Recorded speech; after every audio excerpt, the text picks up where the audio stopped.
Last lecture हम लोग जो ख़त्म किए थे वो आपका इलेक्ट्रिक फील्ड इंटेंसिटी वेक्टर है क्या, उसके बारे में हम लोगों ने थोड़ा चर्चा किया था। तो हम लोगों ने देखा था कि इलेक्ट्रिक फील्ड इंटेंसिटी वेक्टर जो है ये एक पैरामीटर है इलेक्ट्रिक फील्ड को स्टडी करने का। और अभी जो हम लोग डिस्कस करेंगे, दो मेथड है इलेक्ट्रिक फील्ड, किसी भी इलेक्ट्रिक फील्ड की स्टडी करने का। एक है आपका फोर्स मेथड और दूसरा हम लोगों का मेथड है एनर्जी मेथड। तो हम लोग फिलहाल जो चर्चा करेंगे वो फोर्स मेथड का ही चर्चा करेंगे। तो फोर्स मेथड, जो दूसरा पॉइंट यहाँ पे लिखा था हम लोगों ने, force method for the study of electric field. अभी जो हम लोग चर्चा करेंगे इलेक्ट्रिक फील्ड, किसी भी चार्ज के सराउंडिंग में इलेक्ट्रिक फील्ड निकालने का, वो फोर्स मेथड होगा। ठीक है। इसको हम लोग इलेक्ट्रिक फील्ड इंटेंसिटी वेक्टर को E vector, capital vector E से हम लोग डिनोट करते हैं। और ये एक वेक्टर क्वांटिटी है। वेक्टर क्वांटिटी है तो अब डिमांड करेगा कि इसका वेक्टर क्वांटिटी जब है तो डायरेक्शन किधर होगा। तो अगर हम लोग पॉजिटिव चार्ज के सराउंडिंग में इलेक्ट्रिक फील्ड अगर निकाल रहे हैं तो पॉजिटिव चार्ज से इलेक्ट्रिक फील्ड डाइवर्स करता है। यहाँ नीचे लिखा हुआ भी था कि electric field diverges from positive charge. Positive charge अगर है तो इलेक्ट्रिक फील्ड यहाँ से डाइवर्ज करेगा, मतलब बाहर की तरफ होगा। और दूसरा हम लोग अगर बात करें, निगेटिव चार्ज अगर होगा तो निगेटिव चार्ज के सराउंडिंग में इलेक्ट्रिक फील्ड जो होगा वो आपका निगेटिव चार्ज के ऊपर कन्वर्ज करेगा। तो इतना पढ़ करके हम लोग अपने लास्ट लेक्चर को ख़त्म किए थे। तो आज हम लोगों का लेक्चर यहीं से स्टार्ट होगा। तो सबसे पहले जो हम लोग चर्चा करेंगे इलेक्ट्रिक फील्ड इंटेंसिटी वेक्टर है क्या। तो इलेक्ट्रिक फील्ड इंटेंसिटी वेक्टर ये आपका एक फोर्स ही है, लेकिन जैसे हम लोग कूलम्ब्स लॉ पढ़े थे कि जैसे कूलम्ब्स लॉ, ये ओवरव्यू के लिए हम आपको थोड़ा सा स्टार्ट करने के लिए कूलम्ब्स लॉ जो हम लोग पढ़े थे कूलम्ब्स लॉ में, कि अगर दो पॉइंट चार्ज हमारे पास है Q1 और एक हमारा चार्ज है Q2 और इनके बीच की दूरी अगर हम लोग का R है, तो जो फोर्स इनके बीच में लगता है कोलम्बियन फोर्स, इस फोर्स का मैग्नीट्यूड निकालने का जो आइडिया हम लोगों ने लिया था वहाँ पे 1/4πε0 into magnitude of Q1 into magnitude of Q2 और ओवर R²। ये था हम लोगों का दो चार्ज के बीच में इलेक्ट्रिक फोर्स निकालने का आइडिया। अब इसमें से किसी एक भी चार्ज को अगर हम यूनिट टेस्ट चार्ज में कन्वर्ट कर दें तो जो आइडिया आपका निकल करके आएगा कि जो इलेक्ट्रिक फोर्स है किसी यूनिट टेस्ट चार्ज के ऊपर कितना आपका लगेगा, उसी यूनिट टेस्ट चार्ज के ऊपर जो फोर्स एक्सपीरियंस किया जाएगा उसी को हम लोग बोलते हैं इलेक्ट्रिक फील्ड इंटेंसिटी वेक्टर। तो electric field intensity vector electric force ही है, लेकिन यूनिट टेस्ट चार्ज के ऊपर अगर हम लोग इलेक्ट्रिक फोर्स अगर निकालते हैं तो उसी को हम लोग बोलते हैं इलेक्ट्रिक फील्ड इंटेंसिटी वेक्टर। तो आज का जो हम लोग का टॉपिक है इलेक्ट्रिक फील्ड इंटेंसिटी वेक्टर। तो सबसे पहले हम लोग जो कैलकुलेट करेंगे इलेक्ट्रिक फील्ड इंटेंसिटी वेक्टर किसी पॉइंट चार्ज के सराउंडिंग में। इलेक्ट्रिक फील्ड हम लोग निकालेंगे किसी पॉइंट चार्ज के सराउंडिंग में। ठीक है। तो अगला आज का जो हेडिंग होगा हम लोग का, पहला पेज चेंज कर लीजिए।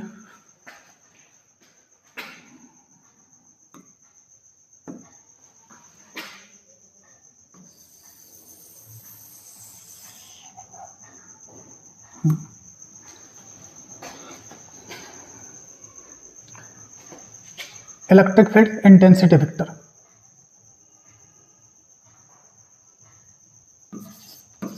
डिफिनीशन इसका अगर हम लोग बनाएंगे इलेक्ट्रिक फील्ड इंटेंसिटी वेक्टर का, तो लिखेंगे the force experienced by unit test charge when placed in the surrounding space of a point charge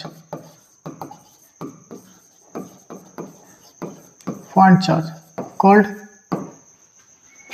electric field intensity vector। जैसे मान लिया कि हमारे पास कोई चार्ज अगर है, ये कोई चार्ज है जिसका ये फील्ड है, क्यू चार्ज है जिसका ये फील्ड है, और यहाँ पर एक और हम लोगों ने टेस्ट चार्ज रखा स्मॉल क्यू। तो ये स्मॉल क्यू यहाँ जो फोर्स एहसास करेगा, अभी नेचर क्लियर नहीं है तो अट्रैक्शन इनके बीच में या रिपल्सन है ये क्लियर हम नहीं कर रहे फिलहाल। तो इनके बीच में मान लिया कि इसके बीच में जो कोलम्बियन फोर्स लगा वो F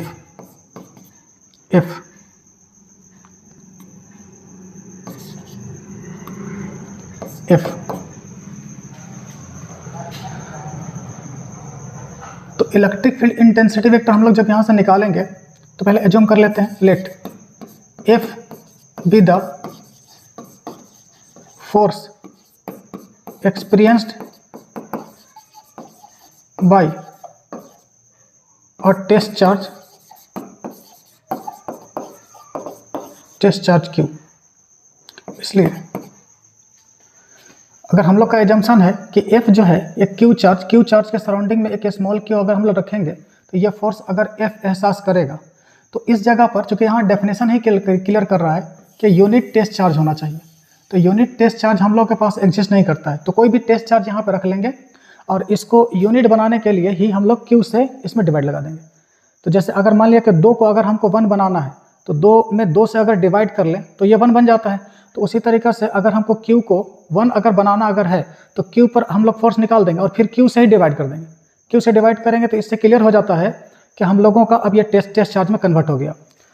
तो हमने यहाँ पे जो एजम्पशन लिया, मान लिया कि F जो है फोर्स लग रहा है Q चार्ज के ऊपर, किसकी वजह से? कैपिटल चार्ज Q की वजह से, चूँकि इसी का फील्ड है। तो अगर हम लोग को यूनिट टेस्ट चार्ज में कन्वर्ट करना अगर है तो हम लोग लिखेंगे, इसलिए force on unit test charge के ऊपर जो हम लोग का फोर्स आएगा उसका जो वैल्यू हम लोग कैलकुलेट करेंगे तो F फोर्स लगा है Q के ऊपर, यहाँ पे Q से अगर हम डिवाइड लगा देते हैं तो आपका जो ये टेस्ट चार्ज था वो आपका यूनिट टेस्ट चार्ज में कन्वर्ट हो गया। तो फोर्स ऑन परिभाषा से यहाँ पे है कि force experience by unit test charge in the surrounding space of any charge body called electric field intensity vector. और इलेक्ट्रिक फील्ड इंटेंसिटी वेक्टर को पीछे वाले लेक्चर में हम लोगों ने देखा था कि कैपिटल E से इसको डिनोट किया जाता है। तो क्या हम force on unit test charge इसके जगह पर हम कैपिटल E लिख देते हैं, capital E is equal to vector F over Q। तो ये था हम लोगों का इलेक्ट्रिक फील्ड की परिभाषा। तो अगर हम लोगों को किसी भी पॉइंट के ऊपर इलेक्ट्रिक फील्ड अगर निकालना है तो हम क्या करेंगे, उस जगह पर एक टेस्ट चार्ज रखेंगे और उस टेस्ट चार्ज के ऊपर फोर्स लगाएंगे और फोर्स निकालने के बाद उस Q चार्ज से हम लोग डिवाइड लगा देंगे। तो वो आपका टेस्ट चार्ज जो है वो यूनिट टेस्ट चार्ज में कन्वर्ट हो जाएगा। थोड़ा सा इसको और आगे बढ़ा करके देख लीजिए। जैसे अगर हमारे पास ये 2 टेस्ट चार्ज है तो इनके बीच में जो F फोर्स लगा होगा तो कूलम्ब्स लॉ से इसको निकाल लेते हैं, है ना। तो यहाँ से here F is equal to force between 2 point charges, coulomb's law से 1/4 pi epsilon naught magnitude of Q into Q over R square. तो ये था हम लोगों का फोर्स किसके ऊपर, Q के ऊपर। अगर अब इसको Q को अगर हम लोग को यूनिट टेस्ट चार्ज में कन्वर्ट करना है तो Q से डिवाइड कर दीजिए। तो Q से अगर हम यहाँ दोनों तरफ अगर डिवाइड लगाते अगर हैं तो ये आ जाएगा mod Q into Q over R square into Q। इस Q से ये Q हमारा हट गया होगा और F बाई Q के रेशियो को हम लोग बोलते हैं इलेक्ट्रिक फील्ड। तो E इज इक्वल टू हमारे पास आ जाएगा 1/4 पाई एप्सिलॉन नॉट और Q ओवर R स्क्वायर। तो ये था हम लोगों का किसी भी पॉइंट चार्ज के सराउंडिंग में R डिस्टेंस के ऊपर इलेक्ट्रिक फील्ड निकालने का ये फार्मूला। अच्छा, यहाँ पे एक चीज़ और याद रखिएगा कि अगर इलेक्ट्रिक फील्ड इंटेंसिटी वेक्टर एक वेक्टर क्वांटिटी है तो यहाँ डायरेक्शन आपसे मांगेगा। तो अगर यहाँ से नोट करके एक बात ऐड कर लेते हैं हम लोग हैं कि जैसे अगर कोई भी इलेक्ट्रिक फील्ड हमारे पास इलेक्ट्रिक फील्ड एक वेक्टर क्वांटिटी है तो vector E is equal to E का मैग्नीट्यूड इंटू यूनिट वेक्टर। तो यूनिट वेक्टर को हम U कैप से लिख देते हैं। अब अगर हमको U कैप अगर निकालना अगर है तो ये मान लेते हैं कि हमारे पास कैपिटल Q है और ये हम लोग का स्मॉल q है। इसके बीच की दूरी हम मान लेते हैं कि हमारे पास r है, ठीक है। तो अगर हम लोगों का ये दोनों अगर सिमिलर नेचर का है, वन में अगर लिखेंगे if both charge of same nature are of, if both charges are of same nature, are of same nature, same nature, same nature अगर होगा तो जाहिर सी बात है हम लोगों का जो फोर्स इनके बीच में लगेगा वो बाहर की तरफ लगेगा। तो फोर्स मान लेते हैं कि ये इसके ऊपर बाहर की तरफ लग गया एफ। तो हम लोगों को अगर इलेक्ट्रिक फील्ड, तो इलेक्ट्रिक फील्ड भी आपका जैसे फोर्स अगर बाहर की तरफ लगेगा तो इस यहाँ पर इलेक्ट्रिक फील्ड भी हम लोग का बाहर की तरफ होगा। तो अब यहाँ पर इसके जब यहाँ पर अगर यू कैप अगर हमको निकालना है तो यू कैप निकालने के लिए, अच्छा इस पॉइंट का हम नाम देते हैं ए और इस पॉइंट का नाम देते हैं बी। तो यहाँ पर जो यू कैप होगा here, U cap is equal to, जिस तरफ आपका फोर्स है उस तरफ सबसे पहले एक वेक्टर ढूंढिए। तो वेक्टर अगर हम ढूंढेंगे तो हमको मिलेगा वेक्टर ए बी, और उसी के मैग्नीट्यूड से अगर हम डिवाइड लगाते हैं तब ये यूनिट वेक्टर में कन्वर्ट हो जाता है। ये आप वेक्टर में पढ़े होंगे, जब 11th क्लास में वेक्टर चैप्टर हम लोग पढ़ते हैं तो वहाँ पर यूनिट वेक्टर निकालने का आइडिया हमारे पास है। तो वेक्टर ए बी बटा में ए बी का मैग्नीट्यूड तो निकालिए। तो वेक्टर ए बी किधर है? तो वेक्टर ए बी जो है हम लोगों का वो आपका इस डायरेक्शन में है। तो इस डायरेक्शन में कौन सा वेक्टर है आपका? तो आर। तो वेक्टर आर बटा में आर का मैग्नीट्यूड, ये आपका यूनिट वेक्टर हो गया। तो अब यहाँ से इलेक्ट्रिक फील्ड अगर निकालना अगर हम लोग को है तो इलेक्ट्रिक फील्ड का ये जो हमारे पास फार्मूला है ये मैग्नीट्यूड निकालने का है। अब अगर यहाँ से इलेक्ट्रिक फील्ड अगर निकालना है तो यू कैप का वैल्यू ला करके यहाँ पे रख देते हैं। तो यू कैप अगर हम लेकर के आएंगे यहाँ पे तो हमारा जो इलेक्ट्रिक फील्ड निकल करके आएगा वो कुछ ये आएगा, वो कुछ हम लोगों का ये आएगा,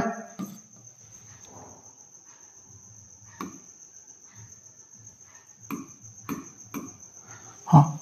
इसलिए अगर हम लोग वेक्टर ई अगर निकालेंगे तो वेक्टर ई का मैग्नीट्यूड तो 1 बटा में 4 पाई एप्सिलॉन नॉट और Q over R square into unit vector. तो वेक्टर आर बटा में आर का मैग्नीट्यूड, इसको थोड़ा सा और आगे बढ़ा लीजिए तो 1 बटा में 4 pi epsilon naught Q over vector R बटा में आर क्यूब। तो ये था हम लोगों का इलेक्ट्रिक फील्ड किसी भी सिमिलर चार्ज के सराउंडिंग में निकालने का तरीका। इसका केस 2 अगर हम लोग लें, है ना, अगर मान लिया कि दोनों हम लोग का टेस्ट चार्ज अगर नेगेटिव नेचर का अगर होगा तो if both charges are of opposite sign, अगर दोनों अपोजिट साइन का अगर होगा तब यहाँ पर अगर इलेक्ट्रिक फील्ड अगर हम निकालेंगे, ये हम लोगों का क्यू चार्ज है कैपिटल क्यू और ये यहाँ पर है स्मॉल क्यू आर डिस्टेंस के ऊपर। तो यहाँ पर जो इनके बीच में फोर्स लगेगा वो एफ अंदर की तरफ, तो इलेक्ट्रिक फील्ड भी हम लोगों का अंदर की तरफ आएगा, ठीक है। तो वेक्टर ई यहाँ से निकालेंगे अगर तो वेक्टर ई का मैग्नीट्यूड इनटू यूनिट वेक्टर। तो यूनिट वेक्टर यहाँ पे निकालिएगा, इसका वैल्यू पहले निकाल लीजिए, क्योंकि ये आपका प्रीवियस पेज पर निकाला हुआ है तो आप वहाँ से इसको देख करके लिख सकते हैं। 1 बटा में 4 पाई एप्सिलॉन नॉट और आपका क्यू ओवर आर स्क्वायर। अब यहाँ पे यूनिट वेक्टर आपको निकालना है, तो यूनिट वेक्टर निकालने के लिए देखिए पोजीशन वेक्टर आपका इस तरफ है और आप यूनिट वेक्टर इधर निकालेंगे तो आपका नेगेटिव आ जाएगा माइनस वेक्टर आर बटा में आर का मैग्नीट्यूड। तो यहाँ से जो इलेक्ट्रिक फील्ड आता है आपका 1 बटा में 4 पाई एप्सिलॉन नॉट क्यू, यहाँ माइनस साइन वेक्टर आर बटा में आर क्यूब। तो ये था आपका इलेक्ट्रिक फील्ड किसी भी नेगेटिव चार्ज के सराउंडिंग में। जैसे आपके मान लिया, अच्छा टेस्ट चार्ज के बारे में कुछ कैरेक्टरिस्टिक्स है इसका हम लोग अगले कंटेंट में बात करेंगे। तो ये इससे पहले वाला जो पेज हमारे पास था ये वाला पॉजिटिव, ये वाला इलेक्ट्रिक फील्ड है किसी पॉजिटिव चार्ज के सराउंडिंग में। टेस्ट चार्ज जनरली आपका ये नेगेटिव भी हो सकता है पॉजिटिव भी हो सकता है, लेकिन जनरली हम लोग इसको पॉजिटिव लेते हैं, ठीक है ना। टेस्ट चार्ज हम लोग का पॉजिटिव होगा, लेकिन अब हमारे पास है जो इलेक्ट्रिक फील्ड वो या तो पॉजिटिव चार्ज का रहा होगा या तो फिर नेगेटिव चार्ज का रहेगा। तो अगर पॉजिटिव चार्ज का इलेक्ट्रिक फील्ड है तो उसका फार्मूला हम लोगों के पास आया, पॉजिटिव चार्ज का इलेक्ट्रिक फील्ड, पॉजिटिव चार्ज के सराउंडिंग में इलेक्ट्रिक फील्ड निकालने का फार्मूला हमारे पास ये है, और नेगेटिव चार्ज के सराउंडिंग में इलेक्ट्रिक फील्ड निकालने का फार्मूला हमारे पास ये है, ये E इज इक्वल टू -1 बटा 4 पाई एप्सिलॉन नॉट। अगर हम लोग नेगेटिव चार्ज के सराउंडिंग में इलेक्ट्रिक फील्ड अगर निकाला तो हमको फार्मूला ये मिल गया। तो हम इसमें और इसमें अगर कंपेयर करेंगे तो शॉर्ट में याद करने का एक तरीका हम लोग डेवलप करते हैं कि यहाँ पर देखा कि पॉजिटिव चार्ज के सराउंडिंग में जो इलेक्ट्रिक फील्ड हम लोग निकाले तो ये आपका पॉजिटिव था, और नेगेटिव चार्ज के सराउंडिंग में जब हम लोग इलेक्ट्रिक फील्ड निकाल रहे हैं तो यहाँ पर माइनस साइन आ गया। ठीक है, तो क्या कंक्लूजन हम ये निकाल सकते हैं, कंक्लूजन क्या हम ये निकाल सकते हैं कि जो इलेक्ट्रिक फील्ड होता है उसका फार्मूला जनरली इन जनरल जो हम लोग यहाँ पे याद रखेंगे, in general E is equal to 1/4πε0 Q over R square, नहीं R क्यूब,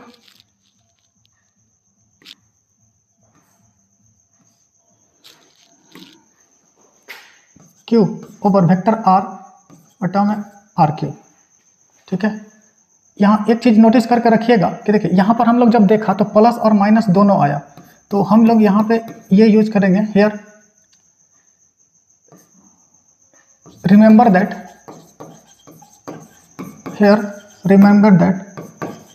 द चार्ज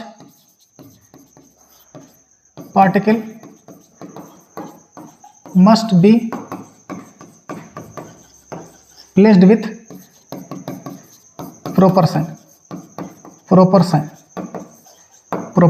यहाँ पर जो हम लोगों का इलेक्ट्रिक फील्ड है, जो चार्ज पार्टिकल है उसको अगर उसके नेचर के साथ अगर रखेंगे तो वो ऑटोमेटिक हम लोग का साइन क्लियर कर देगा। अच्छा, अब यहाँ पर तुम सवाल करोगे कि ये पॉजिटिव और नेगेटिव आने से हम लोगों को क्या मतलब, हम लोगों को इससे क्या कंक्लूजन निकालना चाहिए। तो नेगेटिव और पॉजिटिव का अपना मीनिंग है यहाँ पर।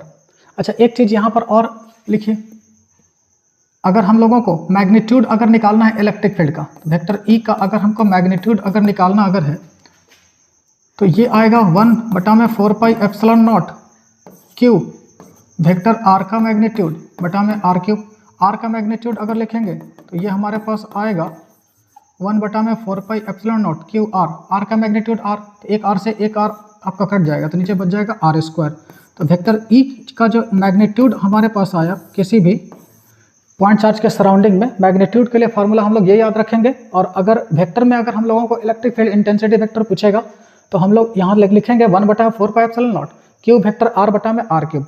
और यहाँ पर एक चीज याद रखेंगे कि यहाँ जो टेस्ट चार्ज, यहाँ का जो चार्ज होगा must be placed with proper sign, उसका जो अपना साइन होगा, अगर प्लस पॉजिटिव चार्ज अगर होगा तो उसको पॉजिटिव के साथ रखेंगे, और अगर नेगेटिव के साथ अगर होगा तो उसको नेगेटिव के साथ रखेंगे, तो ऑटोमेटिक यहाँ पर साइन आपको बता देगा। ठीक है, अब यहाँ पर एक चीज याद रखिएगा कि यहाँ नेगेटिव और पॉजिटिव जो आ रहा है इसका अपना कोई मीनिंग भी है क्या, तो हाँ इसका अपना मीनिंग है। इसका अपना मीनिंग ये है कि जैसे अभी हम लोगों ने देखा कि पॉजिटिव चार्ज के सराउंडिंग में जो इलेक्ट्रिक फील्ड हम लोग का आया था वो पॉजिटिव साइन से आया था, और नेगेटिव चार्ज के जो सराउंडिंग में इलेक्ट्रिक फील्ड आया था वो आपका नेगेटिव साइन से आया था। तो जैसे अभी दोनों बात हम लोग यहाँ पे लिखेंगे, तो here negative and positive electric field has own meaning,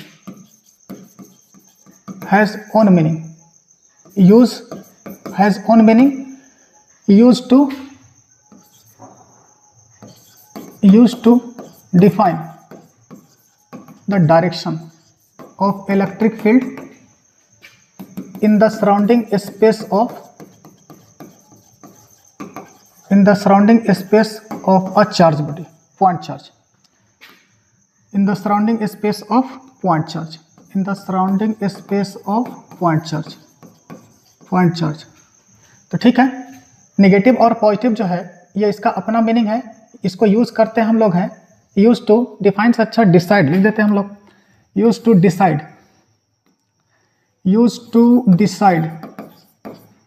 the direction of electric field in the surrounding space of point charge. ठीक है, तो नेगेटिव इलेक्ट्रिक फील्ड किसी भी पॉइंट चार्ज के सराउंडिंग में, जैसे अगर हमारे पास है पॉजिटिव चार्ज का इलेक्ट्रिक फील्ड अगर है इसके सराउंडिंग में, तो पॉजिटिव चार्ज यहाँ पर प्लस साइन का मतलब यह होता है आपका कि इलेक्ट्रिक फील्ड डाइवर्जेज, ये पहले भी हम लोगों ने बात किया था। तो पॉजिटिव चार्ज के सराउंडिंग में इलेक्ट्रिक फील्ड हम लोगों का डाइवर्ज करेगा, नेगेटिव चार्ज के सराउंडिंग में इलेक्ट्रिक फील्ड हम लोगों का कन्वर्ज होगा। तो पॉजिटिव का मतलब होता है कि इलेक्ट्रिक फील्ड डाइवर्जेज प्लस ई। अगर प्लस ई इलेक्ट्रिक फील्ड है इसका मतलब कि अब किसी भी पॉजिटिव चार्ज के सराउंडिंग में इलेक्ट्रिक फील्ड हम लोग का डाइवर्ज करता है। और अगर हम इसी को अगर नेगेटिव चार्ज अगर हमारे पास होता तो इलेक्ट्रिक फील्ड में वहाँ पे नेगेटिव साइन हमारे पास आया हुआ था। तो नेगेटिव साइन का मीनिंग याद रखिएगा यहाँ कि इसके सराउंडिंग में जो इलेक्ट्रिक फील्ड होता है वो आपका कन्वर्ज करता है, कन्वर्ज करता है, कन्वर्ज करता है, ठीक है, माइनस ई, ठीक है। अब यहाँ पे एक चीज और याद रखिए कि अगर मान लिया कि हमारे पास हमको इलेक्ट्रिक फील्ड क्लियर हो गया, तो इलेक्ट्रिक फील्ड अगर हमारा क्लियर अगर हो गया, इसके सराउंडिंग में अगला पॉइंट हम लोग यहाँ पे ऐड करेंगे कि अगर इसके सराउंडिंग में मान लेते हैं कि हम लोग कोई पॉजिटिव चार्ज रखा, ठीक है, और पॉजिटिव अगर चार्ज रखेंगे यहाँ पॉजिटिव चार्ज, तो पॉजिटिव और पॉजिटिव के बीच में रिपल्सन होता है, तो ये आपका फोर्स इसके ऊपर इधर लगेगा। लेकिन यहीं पर अगर हम एक नेगेटिव चार्ज अगर रख लेते हैं, जैसे नेगेटिव चार्ज अगर रख लेते हैं, तो इसको फोर्स अंदर की तरफ मिलेगा।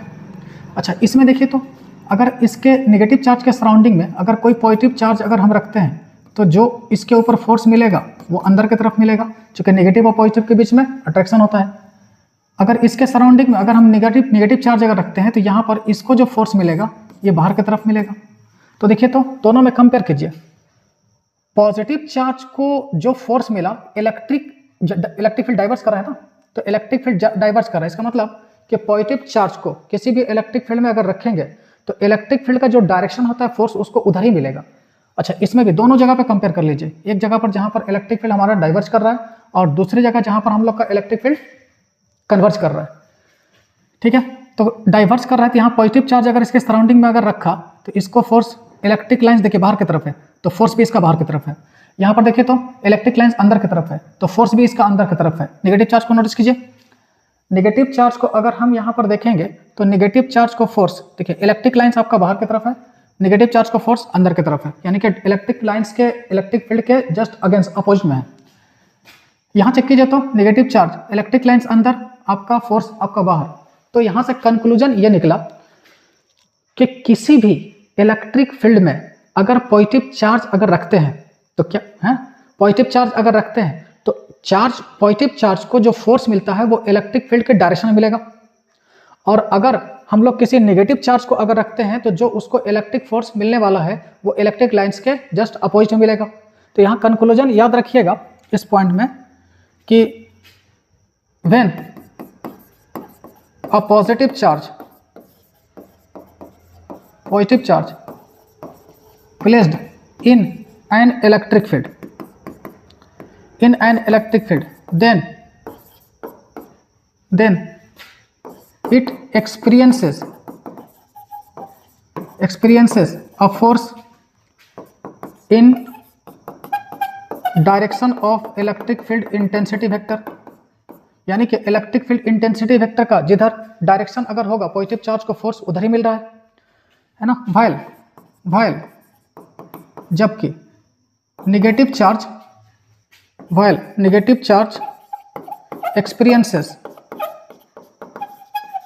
experiences a force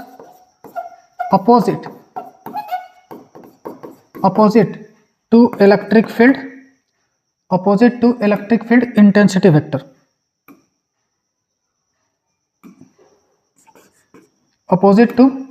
field intensity vector, opposite to electric field intensity vector। तो यहां से कंक्लूजन याद रखिएगा, क्योंकि डायरेक्शन हमारे लिए इंपॉर्टेंट है। नहीं अगर कीजिएगा तो इलेक्ट्रिक फील्ड का डायरेक्शन आप अलग निकाल दीजिएगा, तो अलग निकाल दीजिएगा तो फिर आपका जो आना चाहिए एग्जैक्टली वो फिर आएगा नहीं आपका, तो आप गलती करके जाएंगे। तो ये बिल्कुल हम लोग बेसिक से पढ़ रहे हैं, हम तो आपको बार बार ये चीज़ कह रहे हैं कि बिल्कुल बेसिक से है। और जब आप जैसे आपका फाउंडेशन अगर ठीक रहेगा ना, तो हम लोग को इसको समरी करके छोटा करने में बड़ा मज़ा आता है। अगर हम फाउंडेशन में ही नहीं है, छोटी छोटी बात अगर हमको पता नहीं है, तो अगर हम डायरेक्ट बात भी करते हैं अगर आपको है समरी तौर पर, तो हमको बहुत सारी बात समझ ही में नहीं आएगी, उड़ जाएगा। तो इसी वजह से सबको गाइड हम ये करते हैं कि सबसे पहले आप फाउंडेशन कर लो, फाउंडेशन करने के बाद तब जा करके आप टारगेट बैच में आओ या समरी आप ज्वाइन करो। बहुत सारे लोग ऐसा करते हैं, अपने हिसाब से सोच लेते हैं। तो अभी अगर हम लोग का उतना ब्रेन डेवलप होता नहीं है, तो जैसे कुछ चीज़ें ऐसी होती है ना जो उम्र से आती है, तो जैसे जैसे उम्र आपका बढ़ता चला जाएगा, ये दिमाग बढ़ता चला जाएगा, और बढ़ता चला जाएगा तो आपकी सोच अच्छी होती चली जाएगी। कोई भी अगर डिसीजन लीजिए तो पहले डिस्कस कर लीजिए अपने सीनियर से, जो आपके जानने वाले आपके आसपास में लोग रह रहे हैं। तो यहाँ पर हम लोग कंक्लूजन ये याद रखेंगे कि आपका अगर किसी भी इलेक्ट्रिक फील्ड के डायरेक्शन में, जैसे हम यहाँ पर बना देते हैं, अगर मान लिया कि इलेक्ट्रिक फील्ड हम लोगों का ये है, इलेक्ट्रिक फील्ड ये हमारे पास है, ये हमारा इलेक्ट्रिक फील्ड है, और इलेक्ट्रिक फील्ड जो हमारे पास है वो ई है। मान लिया कि हमारे पास ई है। अगर यहाँ पर इसके सराउंडिंग में कोई अगर टेस्ट चार्ज अगर हमने रख दिया, ठीक है, पॉजिटिव, और एक टेस्ट चार्ज रखा नेगेटिव, तो आपको इसको जो पॉजिटिव चार्ज को जो फोर्स मिलेगा वो इधर मिलेगा, और इसका जो वैल्यू होगा F is equal to Q E, और नेगेटिव चार्ज को जो फोर्स मिलेगा वो अंदर की तरफ मिलेगा। क्योंकि अभी तो आपने देखा ना कि पॉजिटिव चार्ज के सराउंडिंग में जो इलेक्ट्रिक फील्ड मिलता है वो पॉजिटिव चार्ज को इलेक्ट्रिक लाइंस के डायरेक्शन में मिलता है, और नेगेटिव चार्ज को इलेक्ट्रिक लाइंस के अपोजिट में मिलता है। तो देखिए, तो अगर हमारे पास ये इलेक्ट्रिक फील्ड है और इसके यहाँ पर अगर पॉजिटिव चार्ज अगर हमने रखा, तो पॉजिटिव चार्ज को इलेक्ट्रिक फील्ड आपको मिल गया इलेक्ट्रिक फील्ड के डायरेक्शन में ही, और नेगेटिव चार्ज को इलेक्ट्रिक फील्ड के अपोजिट डायरेक्शन में। तो अगर हम इसको फोर्स निकालेंगे एफ डैश, तो एफ डैश का जो वैल्यू आएगा आपका वो आपका माइनस क्यू ई, ठीक है। ये आपका नेगेटिव साइन और यहाँ पॉजिटिव साइन ये इंडिकेट कर रहा है कि आपका ये जो फोर्स मिला पॉजिटिव चार्ज को वो इलेक्ट्रिक लाइन्स के डायरेक्शन में, और यहाँ नेगेटिव माइनस क्यू ई का मतलब है कि फोर्स जो मिला आपको नेगेटिव चार्ज को इलेक्ट्रिक लाइन्स के अपोजिट में मिला, ठीक है। तो ये था हम लोगों का किसी पॉइंट चार्ज के सराउंडिंग में इलेक्ट्रिक फील्ड निकालने का तरीका, ठीक है। तो ये था हम लोगों का, जो भी याद रखिएगा, जो बातें हमने अभी हम लोगों ने शेयर किया वो बात याद रखिएगा कि किसी भी पॉइंट चार्ज के सराउंडिंग में जो इलेक्ट्रिक फील्ड हम लोग निकालेंगे वो 1/4 पाई एप्सिलॉन नॉट क्यू बटा में आर स्क्वायर। यहाँ पर चार्ज जो रखेंगे हम लोग इसके प्रॉपर साइन से रखेंगे। अगर ये पॉजिटिव साइन, अगर पॉजिटिव चार्ज अगर है तो उसको प्लस साइन से रखेंगे, और अगर नेगेटिव चार्ज है तो उसको फिर हम लोग माइनस से रखेंगे। नेगेटिव और पॉजिटिव अगर फार्मूला में, इलेक्ट्रिक फील्ड के फार्मूला में नेगेटिव और पॉजिटिव अगर दिखेगा तो पॉजिटिव साइन का मतलब होता है कि इलेक्ट्रिक फील्ड वहां से डाइवर्ज कर रहा है, और नेगेटिव चार्ज का मतलब होता है कि इलेक्ट्रिक फील्ड कन्वर्ज कर रहा है। और उस इलेक्ट्रिक फील्ड में अगर किसी भी पॉजिटिव चार्ज को रखेंगे तो पॉजिटिव चार्ज को जो फोर्स मिलेगा इलेक्ट्रिक लाइन्स के डायरेक्शन में मिलेगा, और नेगेटिव चार्ज को जो फोर्स मिलेगा इलेक्ट्रिक लाइन्स के अगेंस्ट अपोजिट डायरेक्शन में मिलेगा, ठीक है।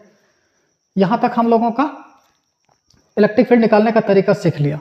अच्छा, अब यहां से जब हम लोग आगे बढ़ेंगे तो जो भी हम लोग के पास जो भी आइडिया है पॉइंट चार्ज के सराउंडिंग में इलेक्ट्रिक फील्ड निकालने का आइडिया है, लेकिन जो हमारा पॉइंट चार्ज, जो भी कोई भी बड़ी चार्ज बॉडी हमारे पास ला करके रखेगा तो वो चार्ज बॉडी आपका पॉइंट चार्ज नहीं होगा, वो डिस्ट्रीब्यूटेड चार्ज बॉडी होगा।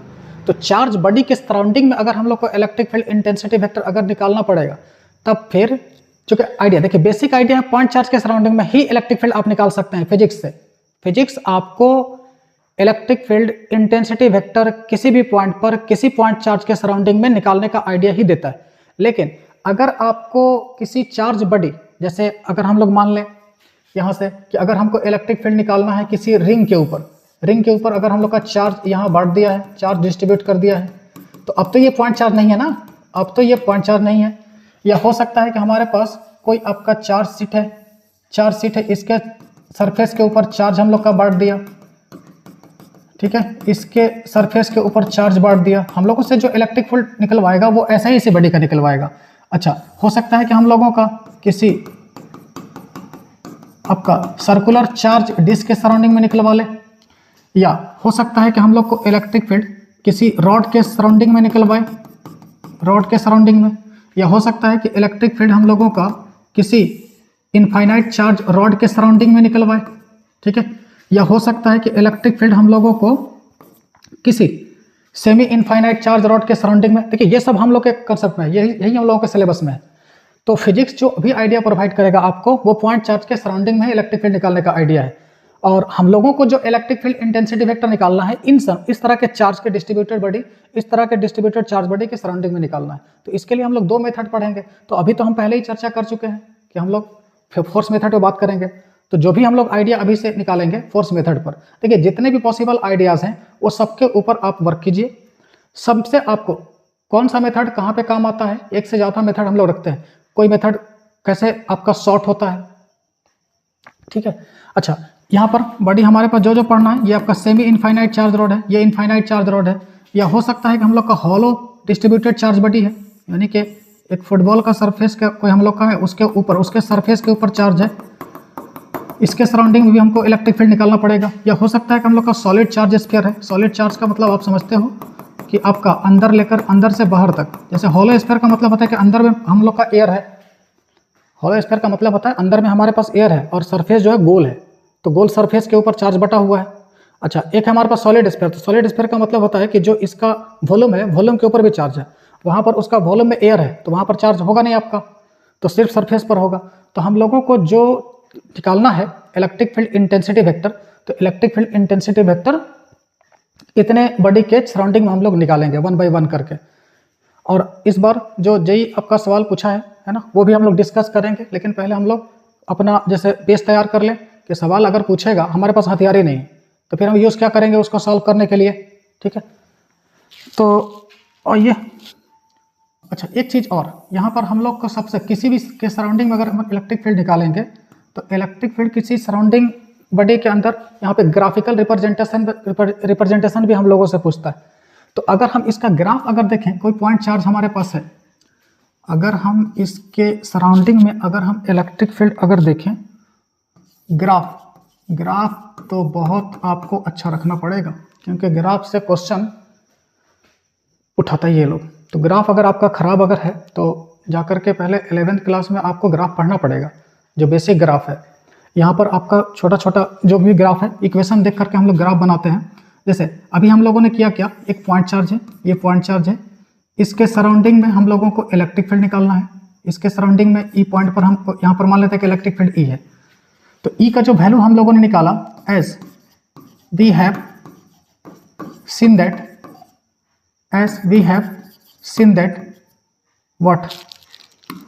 what we have seen here,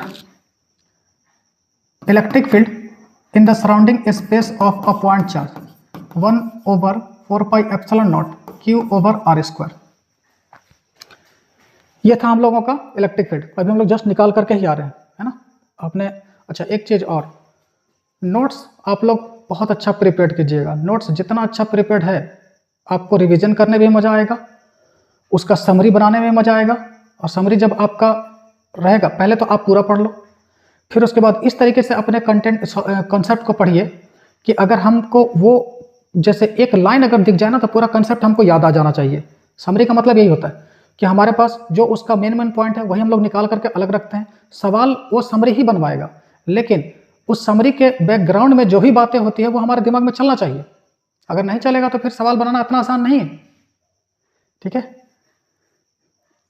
science class थोड़ा सा सीरियस ही चलता है, ये मजाक होता नहीं है इसके अंदर, है ना। जब कंटेंट हम लोग का ख़त्म होता है, तो जो हम लोग को क्लास करने के बाद समय मिलता है ना, उसमें हम लोग एंटरटेनमेंट कर लेते हैं। लेकिन क्लास जब तक चल रहा होता है, इस बीच में अगर मान लिया कि हम लोग हंसी मजाक अगर करते भी रहें, तो फिर मालूम पड़ेगा कि बहुत ज़्यादा कंसेप्ट हमको समझ में नहीं आता है। तो इसलिए साइंस क्लास में हम, जैसा कि हम पढ़े हैं, साइंस क्लास में हंसी मजाक थोड़ा सा कम होता है, ठीक है। और अगर आपको हंसी मजाक चाहिए भी होता है, तो ब्रेक हम लोग देते हैं, और ऑफलाइन में ब्रेक भी देते हैं। तो ब्रेक देते हैं तो आप लोग जा कर के थोड़ा सा एंटरटेन आपस में कर लेते हैं। साइंस क्लास जब चलता है ना, तो टीचर का भी दिमाग थोड़ा सा एक जगह पर रहता है कि भाई कोई कंसेप्ट ऐसा छूटे नहीं हमसे, क्योंकि कोई कंसेप्ट अगर छूट जाएगा, तो चूँकि आपके करियर का सवाल है, तो आपके करियर किस पॉइंट को अगर हम मिस करके यहाँ चले गए, और जब आदमी एंटरटेन मोड में चला जाता है ना, तो जैसे दूसरी बातें दिमाग में चलने लगती है। तो जो बातें आपका सिक्वेंसली हमको आपसे डिस्कस करना है, वो नहीं हम लोग कर पाते। तो इसी वजह से साइंस क्लास मोस्टली ज़्यादातर हम देखें है कि वो सीरियस ही चलता है, ठीक है।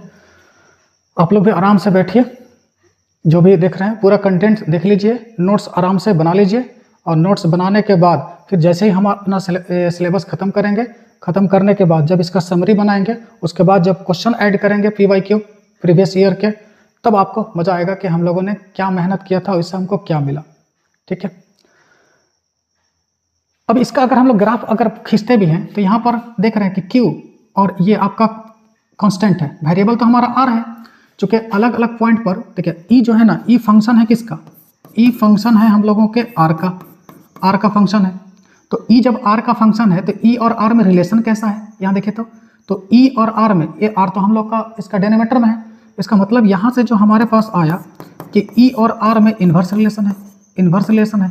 तो इन्वर्स रिलेशन है ये वाला। तो ग्राफ हम लोग का डिपेंड करेगा आर पर, क्योंकि देखिए आर वैल्यू अलग अलग पॉइंट पर अगर निकालेंगे तो इलेक्ट्रिक फील्ड आपका अलग अलग आएगा, ठीक है। तो इस जगह पर अगर हम इसका ग्राफ अगर खींचेंगे तो मान लेते हैं कि ये हम लोगों का इलेक्ट्रिक फील्ड एक्सिस है, ये आपका इलेक्ट्रिक फील्ड एक्सिस है, और ये जो हमारे पास है इसका जो आर डिस्टेंस, ठीक है। ई वर्सेस आर का अगर हम लोग ग्राफ अगर खींचते हैं, ई वर्सेस आर का, तो जो लोग आपका ग्राफ पढ़े होंगे तो ये आपका फॉलो करेगा y इज इक्वल टू के ओवर एक्स स्क्वायर। के मतलब कांस्टेंट, कांस्टेंट मतलब हम इसकी बात कर रहे हैं, ठीक है। तो यही हम लोग का मैथमेटिकल इक्वेशन जो इसका बनाएंगे y इज इक्वल टू के ओवर एक्स स्क्वायर। तो इसका जो हम ग्राफ अगर बनाएंगे तो इसका ग्राफ जो आपके पास आएगा, देखिए x अगर हम लोग का 0 है, x अगर आपका 0 है, जैसे हमारे पास r का वैल्यू अगर 0 अगर हो जाए तो ये आपका इन्फिनिटी हो जाएगा। इसका मतलब कि अगर बहुत चार्ज पार्टिकल के बहुत करीब हैं तो इलेक्ट्रिक फील्ड बहुत स्ट्रांग होगा, और चूंकि हम लोग इनफाइनाइट पर जा नहीं सकते, इनफाइनाइट पर जा नहीं सकते, इसी वजह से ये इलेक्ट्रिक फील्ड एक्सिस को टच मत होने दीजिएगा, इलेक्ट्रिक फील्ड एक्सिस को टच मत होने दीजिएगा, क्योंकि अगर एक्स आपका r टेंस टू 0 अगर है तो इलेक्ट्रिक फील्ड इनफाइनाइट है, और इनफाइनाइट जो होता है वो एंडलेस है, वहाँ तक किसी की पहुँच नहीं है।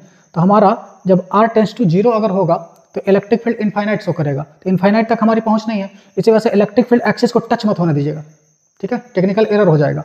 अच्छा, अब आगे चलते हैं इस एक्सिस पर, क्योंकि यहाँ पे फिर टच नहीं होने देंगे। क्यों? क्योंकि अगर हम लोगों का एक्स अगर इन्फिनिटी अगर हो जाएगा तब ये 0 हो जाएगा, तो इधर भी हम इन्फिनिटी पर नहीं पहुँच सकते, यहाँ पर भी इन्फिनिटी पर नहीं पहुँच सकते। तो हम लोग क्या करेंगे ना कि एक्सपोनेंशियल, इसका ग्राफ एक्सपोनेंशियल होता है, जो भी मैथमेटिक्स में पढ़े होंगे ग्राफ को तो ये आपका पढ़े होंगे, एक्सपोनेंशियल ग्राफ है आपका, तो ये आपका टच मत होने दीजिएगा। तो ये आपका इलेक्ट्रिक फील्ड वर्सेस आपका आर ग्राफ है, ई वर्सेस आर ग्राफ है, तो ये याद रखिएगा ग्राफ ई वर्सेस आर का, ठीक है। तो हाँ ठीक है, ई और आर में कैसा रिलेशन है, तो ई और का आर में आपका इनवर्स रिलेशन है, ठीक है। आर आपका बढ़ेगा तो इलेक्ट्रिक फील्ड घटेगा, आर अगर घटेगा तो इलेक्ट्रिक फील्ड बढ़ेगा, ठीक है। कभी कभी ऑब्जेक्टिव में यहाँ से पूछ भी लेता है, तो हम यहाँ लिख भी देते हैं कि अगर हम लोगों का आर अगर इंक्रीज करता है, आर अगर इंक्रीज करेगा तो this implies that electric field आपका डिक्रीज करेगा। इफ आर अगर डिक्रीज करेगा तो this implies that electric field आपका इंक्रीज करेगा, इलेक्ट्रिक फील्ड आपका इंक्रीज करेगा, ठीक है।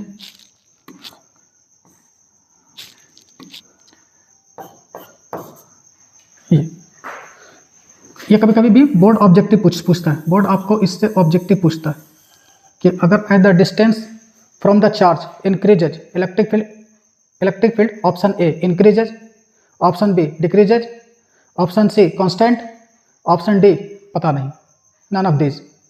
तो इलेक्ट्रिक फील्ड आर से कैसे कनेक्टेड है वो यहाँ से देख लीजिए। अगर आर इंक्रीज करेगा तो इलेक्ट्रिक फील्ड आपका डिक्रीज करेगा, और अगर आर आपका डिक्रीज करेगा तो फिर इलेक्ट्रिक फील्ड इंक्रीज करेगा।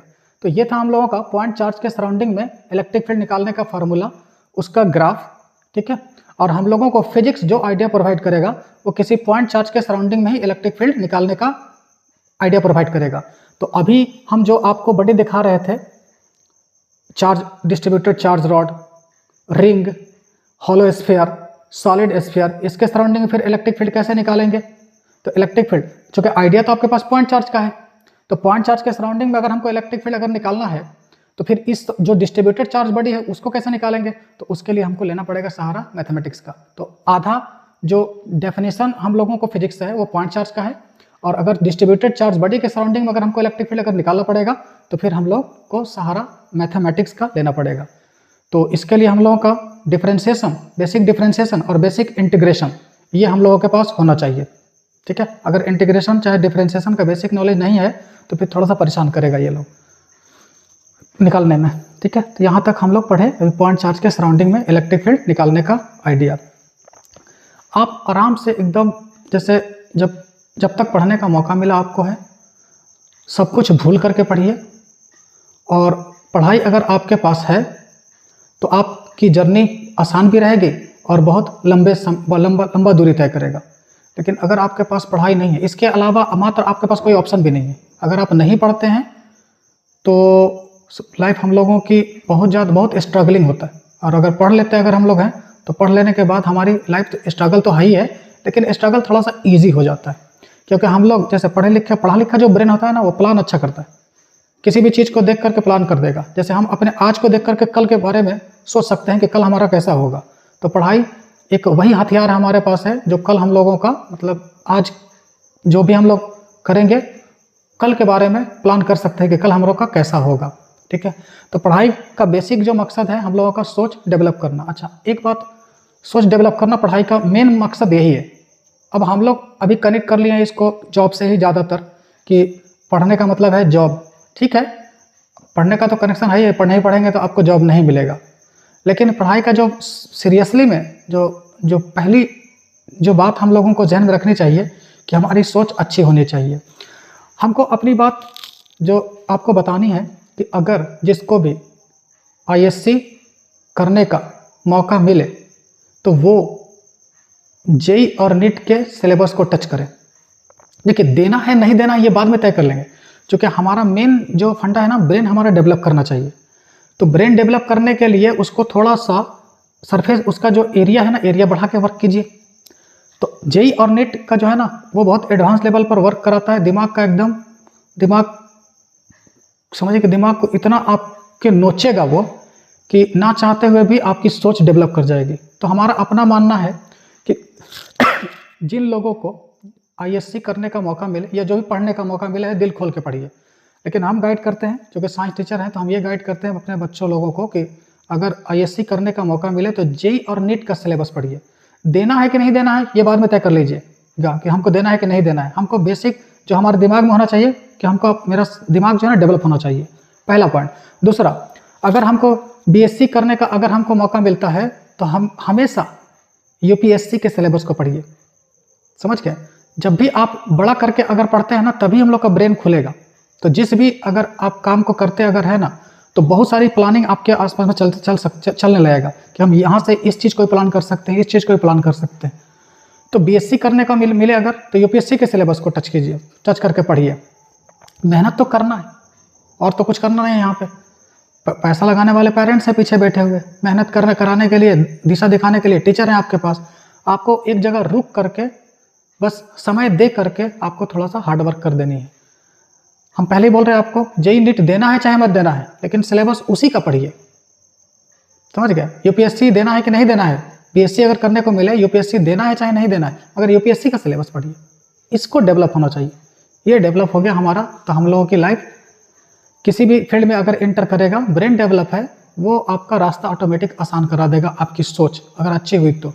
ठीक है, तो यहीं पर आज लेक्चर खत्म करेंगे हम आपका अपना, और कल जो हम लोग बात करेंगे, जो अगला क्लास हम लोग का इसका आएगा, तो अब जो अभी बड़ी डिस्ट्रीब्यूटेड चार्ज बड़ी दिखाया, उसके सराउंडिंग में इलेक्ट्रिक फील्ड हम लेकर के आएंगे, और तब जा करके हम लोग अपने कंसेप्ट को आगे बढ़ाएंगे। शुक्रिया, आप नोट्स अच्छा बनाइए, और बना करके हम तो ये चाहेंगे कि आपकी लाइफ अच्छी हो, आप अपने लाइफ में बहुत बड़ा करें। और हमारा जो भी हम लोग अपने पढ़ लिख करके जो भी एनर्जी जुटाए हैं, तो उसको आपके तक पहुंचाते हैं कि आप भी अपने लाइफ को थोड़ा सा आसान कीजिए। शुक्रिया।